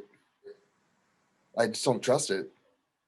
So with this whole QAnon thing, I don't know anything about it. So I'm speaking outside of what I even know. So I'm asking you to get, I mean, you can keep this or not, I don't care, but I'm just, we're having a conversation with this point. Yeah. I don't really understand what QAnon is about, like this cult of liberals that are doing bad things that are. Okay, so QAnon is saying, I don't really know. So QAnon is a person in the government with Q level clearance. And according to the theory, he is telling secrets on what's happening inside of the government. So explaining that, so Donald Trump, he supposedly said there's good people on both sides when he was talking about the people in Charlottesville. So all the way through since it happened till maybe 6 or 7 months ago, I was like, man, that fucking racist in my head, right? Why would he say there's good people on both sides? But then when you listen to the whole clip, he says there's good people on both sides, not talking about the Nazis and neo-Nazis or the KKK, because those should be 100% disavowed. And the media leaves that out. So he's saying that, look, this was the media's doing. The media is trying to make you hate the president. The other thing that Q is saying is all Q's doing is just telling what's happening. Like the Michael Flynn, Q was saying that Michael Flynn did nothing wrong, and this is back in like 2016. It's just basically them saying that there are people that are getting the bad people out of the politics. There's people that have been in politics for 40, 50 years and are just using our money to leverage and get more deals and more money. And they want to drain the swamp. And that's all it is. So I thought that when they talk about, I always heard that there's stuff about, I mean, we're talking about ritual murders and blood sacrifices and all this kind of silly stuff. And I'm like, what are they talking about? And they're saying that's what the Biden team really is. The liberal people are, they're the inner party, or like that is just YouTube fucking disinformation. That right there. So people for attention, and then they connect it to Q. The media connects it to Q and says, oh, this is what Q is. It's this. Q believes that the liberals are eating babies and doing sacrifices, and George Soros, but that's not, Q had never brought that up ever. I did a whole expose on Q, and not one thing, I never found anything in there stating that Hillary Clinton is in charge of a pedophile ring. But they did say Hillary Clinton stole a lot of money. But there's never a pedophile ring, and that's what other people brought into it. So does QAnon lead? Does it lean to the conservatives or Yes. the? Oh, it QAnon does. is 100% conservatives. I don't really know. I don't know. I'm obviously very ultra liberal, so I don't know that world, But I voted for one Republican president. It was I voted for Reagan because he had cool hair back in the 80s. And he was Hollywood. Yeah. Bedtime for Bonzo. Yeah. Banging some hot women back then, though. So I was like, oh, geez, that's pretty cool. He's a cool dude. But other than that, that's who I voted for. Every other year, I voted. I really wanted a woman in office. That was my goal, to see a female president. But we're about to have one. Close. Yeah, I'm excited. I'm excited for what's happening. But like my deal for me, I mean, I've got a 5-year plan. I think a lot of us do as we get older. And my 5-year plan is Crete. Is what? Crete. Crete? Yeah. I say by 2026, I want to be living in Crete. In Greece. I want to be out of this country. I don't, I'm not really down with it as much. And, that's where I want to spend my last years. Because, 6 years for me, you're looking at 61. And what do I've got after that? 25 years, 30 years, whatever. I want to enjoy that time there. I want to be there. That's where I want to see my end days. I want to get a small farm. Oh, that's right. I want one horse, and a couple pigs, and like 5 dogs, and that's it, man. That's how I want it. And a monkey. I want a monkey. And a beaver. That's rad. You like animals a lot? Yeah, cool. I think I do. Yeah, me too. And how old is your oldest kid? 15. 15. Wow. Can you imagine? I imagine what it's like in this world for kids. I have a son, but I didn't know him. I mean, I was beyond deadbeat. I was I got some girl pregnant at the Rocky Horror Picture Show in 92. And then all of a sudden I had a kid 20 years later. And then when I met my wife, some girl that I used to hook up with knew this other girl. And then she's like, hey, this girl wants to talk to you. And so I called the girl and she's like, do you know this guy named Nick? And I'm like, no. And she's like, do you know a girl named Nicole? And I'm like, no. I know a lot of girls named Nicole. I dated a lot of Nicoles. And then she's like, well, what about Nicole that said this to you? And that triggered a memory. I'm like, yeah. She's like, well, her son is my friend, and I think he's your son. And then all of a sudden, I'm like, whoa, now I've got a 29-year-old son. How do you like it? I don't know. He lives in St. Louis. If mean, you talk, you guys chat, or not really. I mean, no? a couple times but now he'll be like, "Hey, Dad," But I mean, I don't have, and this is not a cop out, but I don't think I'm worthy of having the name Dad. I wasn't his dad. I never supported him in any way. I never brought anything into his life. We're friends, and he calls me that because he likes to call me that, but he doesn't have to. I don't push it on him. I don't see him. I don't see him for his birthdays or any of that stuff. He wrote me about a month and a half ago and said hi, and I sent him something from the shop. He just bought his first house, but he used to live and he grew up in Palo Alto. Oh no shit.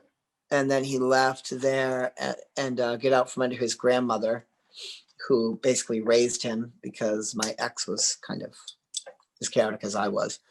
And she raised him. And then he decided he wanted to get out on his own. So he took off to St. Louis to start a life. And that's where he lives. We talk occasionally, plays video games, has a job in a grocery store. I don't know. I don't really know much about him. So I really wasn't a parent, Yeah. I don't deserve that name, but I care for him and I talk to him. Seems cool. It's nuts. Yeah. It is nuts. The thing that breaks my heart the most about my life is like the biggest heartbreak I've had is like watching time go by through my kids. Wow. That's deep. You know what I mean? Like, not really, but I respect it. I understand what you're saying, but I've never experienced that. It really gets me. Like, wow. Oh man, life happens. It's going. And you're young, man. You're really young. You're younger than my wife, and my wife is really young. Yeah. I mean, when did you graduate high school? 2000. Fuck me. 2000. Yeah. 20 years ago. 2000. My God. I graduated high school in 82. That's when I was born. Yeah, my wife was born in 76. It's just nuts to me. In 82, I was doing some pretty drastic shit. Going to see a lot of fucking punk rock shows and trying to identify myself. And by 85, I got to the Strip, and I was just blown away by rock and roll. And I was really into the glam metal scene then because Motley Crue was cool. And if you look like anybody from Motley Crue or any of those bands, you used to get laid. And that was always my focus in life. So I was always, that guy that was into glam, crossover, weird metal and shit. And I just dated a lot of, I've always dated a lot of women. I've had a lot of lovers, a lot of women in my life. And it's just crazy now when I look back on it. Like, I've got ex-girlfriends in Motley Crue videos, and like really amazingly hot girls that were just in my life for a while that were really drastic fetish models, I mean, crazy shit. And I lived this rock and roll lifestyle, but I did it without drugs because I was pushed drugs in school because of my problems. So I stayed sober my whole life. And then all my friends died of heroin overdoses and, dating speed chicks and prostitutes and sex workers. And my ex-girlfriend was Violet Blue, porn star. And, I would go over and spend the night with her next to her husband, literally in the same bed as me. She'd get up, go to set, fuck Lexington Steel all day, come back, sleep with me, and then go to her husband. And I'm laying there with him, hanging out with like all the porn stars. I was the first person to tie up a porn star in a film. I tied up Jenna Jameson. And I made a porn with her. And that's what broke me into the porn industry. And then I was in a movie called Pirates XXX, which was a pirate porn. I've seen that. I was in it. No shit. I'm all over that fucking movie. Yeah. I was all over that shit. I actually did a whip scene in it, and I fought a guy with my whips. And that's the first porn I watched with a girl. So rad, dude. All my Ren Fair, I brought all my Ren Fair buddies in on that. And we had all we flew to Florida and we're on a pirate ship in St. Petersburg for a week. And I was with like Carmen Lavana, Jesse Jane, Tommy Gunn, Evan Stone, just all these crazy like porn star people, and we were like having these crazy outlandish parties in this fucking hotel in St. Petersburg. But then I worked with when I worked with Jenna Jameson. That was really cool. I tied her up, and then I tied up Janine and Tara Patrick. So those are my first 3 big ones. Damn. And Evan Stone, her ex, not Evan Stone. What is his name? Evan, Jewish guy. He was in the metal band. Biohazard. Evan Seinfeld. Okay. Yeah, he was the singer for Biohazard as well, and he was Tara Patrick's husband. And then he broke into porn. I was in a couple of his movies, and Rob and Rachel Rotten. They're porn people, like punk rock porn people I know, and I've lived in a really weird world, man. And you've had a life and a half, huh? I have. That's why it's weird for me to be 56 to know I've gone through this. I've gone through so many crazy, eccentric, blown out, like you when you meet people in the communities that I know, they'll always have a story about Sal or a Cernic story to tell, that he was this crazy guy that was, and I hear these stories and they're just so outlandish, but it was my life. The other night, I mean, not to keep throwing pictures at you over online, but this popped up on my feed on Facebook from 2001. This is me and one of my exes. Damn. That was at Club Dungeon in 81. Or no, in 2001 was Club Dungeon there. I was really fucking like, that was on stage. I was like this weird icon, and then it's just transferred to this. Now I'm doing this here, but I don't know why. I'm an oddity, but I just live my life and I speak my truths and I treat people with respect and I love life, Me too. I love life. And it's really weird. I told my wife, I went home the other night last week and I'm like, I don't know what's going on, dude, but that was like my favorite interview with you. Yeah. I mean it. I mean that. I mean, I've done a lot of interviews, a lot. I've been on a lot of podcasts, magically and otherwise. Patty Negri, her and I both are on podcasts a lot. We always are. Oh, did you do that one yet? Yeah, I did that one. And it's just like hanging out with you. I feel like I'm hanging out with my friends that I hang out with, and I have a connection to you, and I can't explain it. That sounds kind of gay, and I don't want to be weird, but no, it does. I mean, like I know you. It feels like spiritual connection. I don't know how to explain it.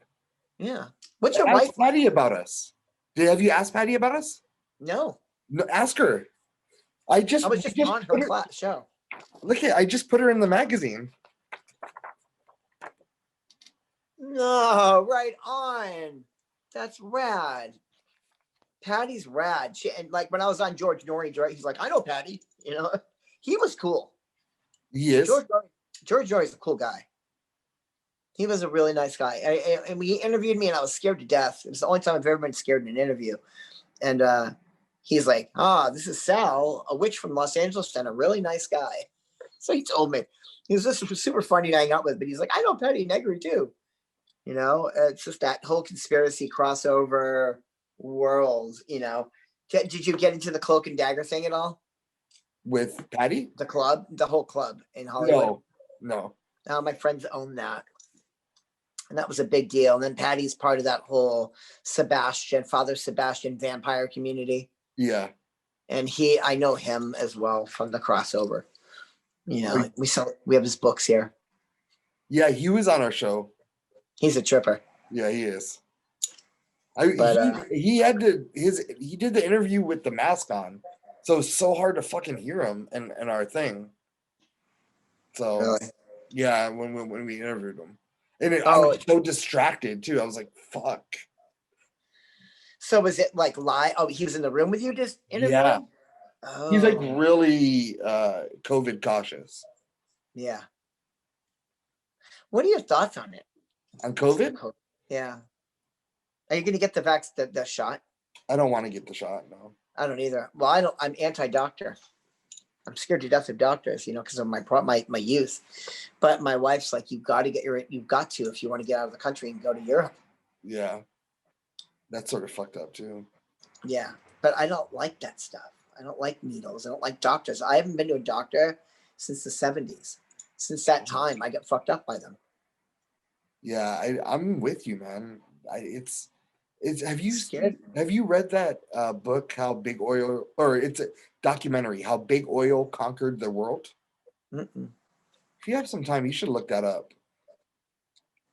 But and it's how me and you started a conversation, remember?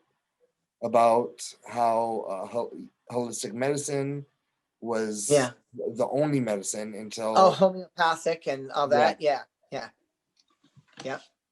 But it's so sad. People are dying left and fucking right out there, man. It's real, And I had COVID. What? Yeah. December 28th, I caught COVID. So it's like fucking it'll be a year. Wow. And were you bedridden and everything? I didn't know it was COVID. Well, we didn't, because I know at least half a dozen people that got it between the end of November and the beginning of January. They're like, I had fucking COVID and I didn't even know it. Yeah, I did the antibody test and it came back as positive. I was like, oh shit, so that's what that was. What does that mean? And how do they do that? There's antibodies in you that have... They have to take your blood? Yeah, inside your blood. They had to take your blood. Oh, see, I could not do that. That's my weak spot. Yeah. I'm really trying. I'm still my wife is trying to get me to get hypnosis so I can get the shot because I'm so scared. I literally have major traumas with the medical world. And I've steered clear my whole life. I'm at that age. I still haven't got the checkup, Yeah. I have literally, last time I was in a doctor's office was 1974. So what do you want to do? I don't know. I don't know what to do. I know that I want to get to Europe. I know that's where I want to be. How much you want to get to Europe? Enough that I want to leave this country forever and never come back. That's my goal. That's my end goal. My game goal is to get to Greece. So you can do it then. But them sticking me, but my whole body's covered in tattoos as well. Yeah, dude. On my chest, that shit hurts so much. Oh yeah. My chest is all fucked up too. I bet them. Yeah, I got nothing. That's my corn, my Italian horn. My corno, I've got my whole back is done. My arms are done. Yeah, I've done all that shit. There's a picture of me with my cock hanging out with a bullwhip in my hand on my back. There's that's my. Well, these are all in there too. That hurts. Oh yeah. Oh yeah, that's beautiful. This one's of my wife. Look at. Whoa. It's my initial in the bullwhip. That's nice. Yeah, that was freeballed. But yeah, I've got Black Dahlia going down my arm, coming out of a bottle of absinthe. Yeah. Oh, that's what that is. It's the Marilyn Manson water painting that he did. And then I've got Baphomet down my back. It's just crazy shit. But it's nothing. Right here is so hurtful. That hurts. And right here. Isn't that thing that the needle is going to hit the bone in your arm? No, it doesn't. It just feels like a pinch. It literally just feels like a pinch. I much rather get 4 shots on my arm than do the other side of this. Wow. This hurts so bad. Oh God, I was crying. I was crying when that, the one on my fucking chest, I had to stop because it was hurting so bad. I was bad crying. Oh my God, I was fucking crying. Look, right here, it's on my collarbone. Yeah. It's my collarbone. Look at it. Yep. I've got it going up, down my back. The Baphomet is huge back there. It's my whole back. You're gonna be fine. It doesn't even hurt. Shots don't hurt. But I remember in the 70s when I was a kid, it was so huge and big. But it was the 70s when I was a kid, Yeah. That's what my memory is 74. So you're rubber. good. Huh? You'll make it out. You'll get your. But doesn't it hit your butt? They got to go in there, doesn't it? No. I heard it makes your whole arm go numb and you can't move, and it. Man, I had the H1N1. I've had. What's that? I was in the military. Oh, Literally, I had to walk down the aisle, and then get like there's people on both sides of me sticking me with needles, like 8 people deep. So 8 times 2 is 16. 16 at the same time? Well, 2 at a time. How did you? I don't understand. So you walk in line, there's doctors on either side of you. And they step there, and then this doctor will shoot this arm, this doctor will shoot this arm. And then I take a step forward, and there's another doctor on this side and another doctor on that side. How long were you in the military for? 12 years. Holy shit, no way. Yeah. In what part? Navy. Holy shit, man. That's pretty fucking awesome. From 2000 2012. Wow. And are you from a military family? No. Do you want to know I was going to tell you this when you were talking, but I was interviewing you and I didn't want to, be a what? kid. So my dad, so I'm, just growing up in my house or whatever. And I want to be a priest. Like, I'm already making my mind up. That's what I want to do. Wow. And then, so I'm like 17 years old, and my dad's saying, well, what do you want to do? I said, oh, I want to be a priest. He goes, don't be a fucking faggot. You're either gonna be in the military, you're gonna join you're gonna be in the Olympics. And if you're not in either one of those, then I'm gonna disown you. Like, wow. So I went to the military for 12 years. Wow. See that's just so crazy. 12 years you did that. And where were you? What did you do? I was a jet mechanic. Wow. I've been around the world except for Europe. Really? Europe and Antarctica, the only place I haven't been. Oh, you've never been to Europe? Or no. So where were you mostly? The USS in California still. USS Carl Vinson. I was on USS Nimitz. I was on. I can't swim. It's my biggest fear is water. Water? I can't swim. Yeah. Yeah. I'm actually a good swimmer, so I can't say. Wow, really? Yeah, I can't. This tripped me out. The first time I went to Greece, I was flying over the Aegean. I was freaking out, man. My wife had to just calm me down. She's like, calm fucking down.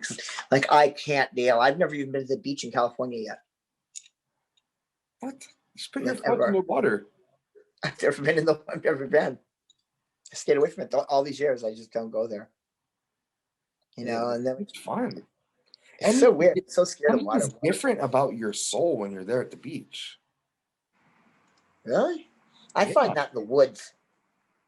Well, like the woods do that for me. You might not. It might be in the beach too. You're sensitive. Yeah, water just freaks me out, man. Really freaks me out. Inside the water. Just be around it. See what happens. Yeah, like when you go to the beaches in Greece, the water is like so amazingly serene, though, and you can look like Elafanisi, like the water is like that deep for like almost a quarter of a mile out. No shit. Yeah, and these little fish are everywhere, and they're swimming around, and it's beautiful. Greece is a beautiful, beautiful place. It really is, man. It really is. This has been a cool conversation. Yeah. What we're doing. I don't know how much you're going to get to use, but it's still cool. We got a lot. I never saw it coming out to this, but I'm sorry it wasn't as mystical as the last one. But no, this is awesome. I enjoyed our conversation. Yeah. Well, you just were like, I don't know what it was, but I was so amazed by hanging out with you that night. I was really like, God, this is like a really cool interview that I'm having with this person, and the questions were right, and it was just great. And now I find you have a background in my community with all my my students and my old friends and stuff. So That's it's so crazy. just coincidental how it happened, huh? Yeah, you'll see when you see and you start looking for it. It'll probably pop up. Oh my God. You know what? I know we're over time, but let me jump ahead just for 1 second. Yeah. And because you wouldn't find it because her name's not the same. Give me 1 second. I'm going to go to SIRNIKVIDEOS. Let's see, videos.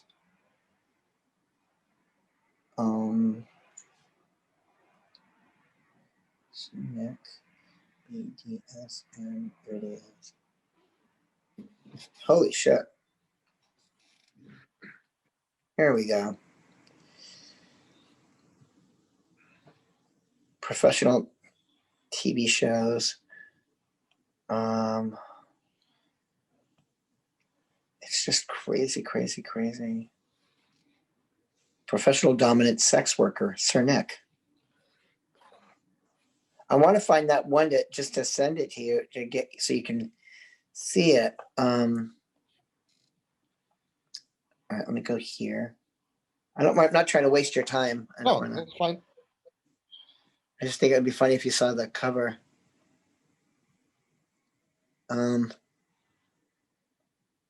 Streaming best movies, Cernick. All right, here we go. This will pop up.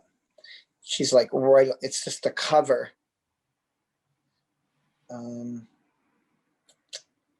Two. There's so many I've done. It's like hundreds, literally.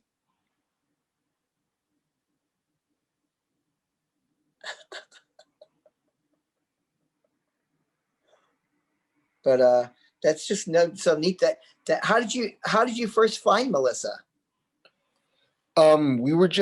We just had press passes. And at DomCon. Yeah. The dungeon. Yeah. And Sanctuary. She was Sanctuary. And she was just nice. She wanted to, I mean, there's a lot of people that are there, and sometimes people get overlooked, but she didn't overlook us. She took care of us. She's a good person. And she was super in character for it and everything. Mm-hmm. And some people, especially with guys at a place like that, they're not really receptive. Yeah, you have to be careful because people do come off weird. Oh, I know. Yeah. Oh, come on, pull up the picture. Okay. So funny. That is so crazy what just happened, huh? Yeah, the connection that we have now is like even more. Because it's like sometimes my wife's like, you shouldn't bring that up. You don't want to bring that up and talk about that and have it connected to the store, because she gets really weird about the whole, not that I'm Cernick, but that it gets mixed into our business. Uh-huh. Which makes sense. It does. You have to be.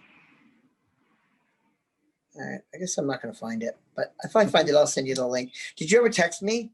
No, I'm have you open right now. What are you looking on now? Oh, there you are. It's him.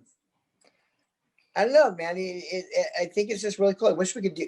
I really would love to do more stuff with you together. Yeah, I would love to just sit and chat with you at times too. Yeah, so I mean, it just seems like we could, definitely do some cool, just go over some cool stuff. And now that that part of my life, because a lot of times I'm not, people don't want to hear about that from me usually, because all of a sudden it becomes, like, oh, he's a fucking weirdo kind of a thing. But that's so cool. You know all my people, so it doesn't matter. I'll send you a photo later. But that's so cool, man. Let's try to work something out for February. All right, Sal. You're the best, man. Yeah, I mean, I'm appreciative of your show, but I'm appreciative of your friendship. I like your friendship, man. I could totally hang out with you and get to know you. We should do some stuff in the future if we ever get through this shit. Fuck You yeah, know? dude. It would be really nice, you know. Are you getting ready for Christmas with your kids and stuff? You guys having a good Christmas with your family? Yeah, I was just wrapping some gifts Were you? before I got on. Yeah. That's really cool. Did your kids want anything cool for Christmas? They PlayStation? yeah, my son wanted the Xbox. I got it. I didn't get the new one. I just got the one prior to it. Yeah. I love it. I play Valhalla. Oh no shit, that's a good one. Yeah, I love the Assassin's Creed game. Oh yeah. All of those games are really fucking bad. So. Oh, me and my boy were playing that Valhalla. You're playing Valhalla, right? You're Yeah. playing it as well? Yep. Yeah, I'm on it. Dude, that cost a lot of fucking money. Pretty fucking brutal, huh? Yeah, it's like I'm just now getting to throw the axes. Yeah. So it's pretty awesome. Well, and you know what? I'm gonna let you go. I'll keep you on. I appreciate you and your time.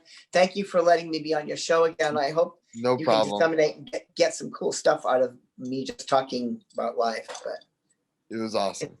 it's awesome. You're awesome. You have a safe, wonderful holiday with your family. Loving and blessings to you guys, and be safe. And let's match it up, and I'll connect with you here on the text. All right. Take care, sir. Be safe. Bye, Tim. Bye bye. Bye bye.